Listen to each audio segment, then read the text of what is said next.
see that it's a bit hard inside. So there is a way. You have now my double now I find who also want to. You see, so before they give, you see what I'm doing? You wash your hands very nicely so that you don't contaminate it. Those who haven't had it, you can touch it. You see, so when you continue, you see how I'm making it. It becomes very, very soft in it. From the beginning, it's very hard.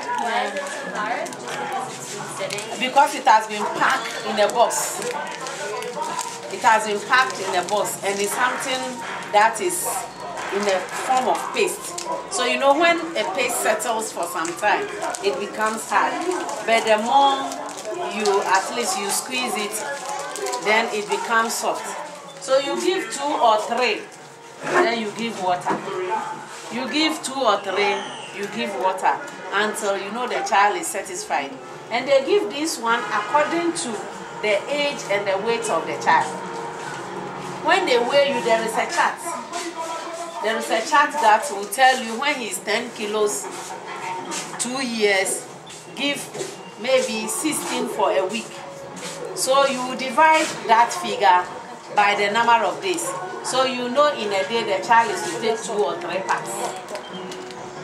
And this one, you don't add it to any meal, like cocoa, soup, rice water. You don't add it to any meal. It's taken as a complete meal. And you give this one first. You give this one first before you add any food. If you know the child likes banku or the child likes rice, you have to feed the child on this one first for the child to be satisfied. Before, if you add any other meal, you add. Just because we want the ingredients in this one to get into the body or to get into the blood system. So you don't say, oh, he will eat the banku small, then I will add. And we want to know the quantity he has taken. That's why you don't add it to porridge. Or you don't add it to anything else. Some people, when they are preparing the soup, then they will squeeze it inside. Some cocoa, then they will put on rice water. No, we want the child to take only this so that we can monitor it. So this is the rules about the Plumpy Nuts. Expensive? Really, we were preparing a locally one here with our own ingredients.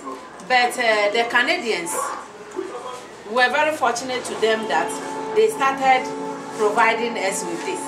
And since they promised to give us and they started, we have never run out of it. That's great. So they give it to us free. But what they want to see is when they come, their charts and their books should be accurately recorded. Then they are happy with what we are doing. So we too, we don't sell it. We don't sell it. Do you teach like people how to make it, like in a basic way? When we were preparing it locally, the dietitian used to demonstrate, and the nutritionist, they used to demonstrate. Once a month, they go to the OPD, open space, to demonstrate. They tell you the amount of maize, or the amount of granules, the amount of fish, the amount of whatever they were using. They will tell you, and they show you how to prepare it.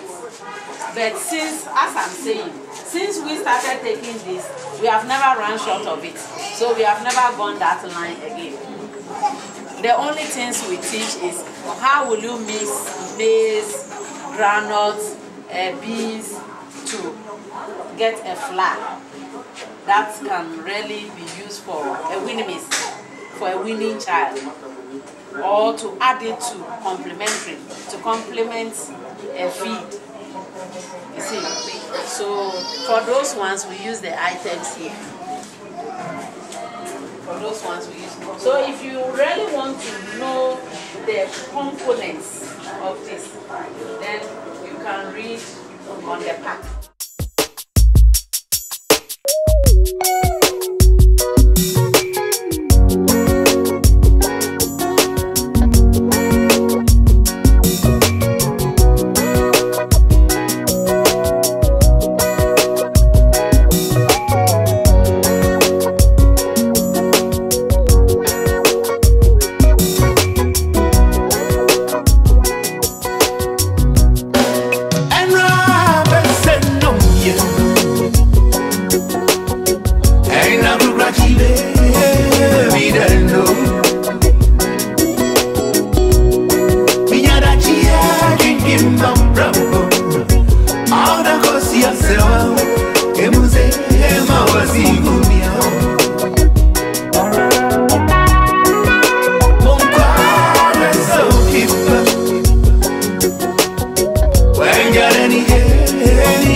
wedding.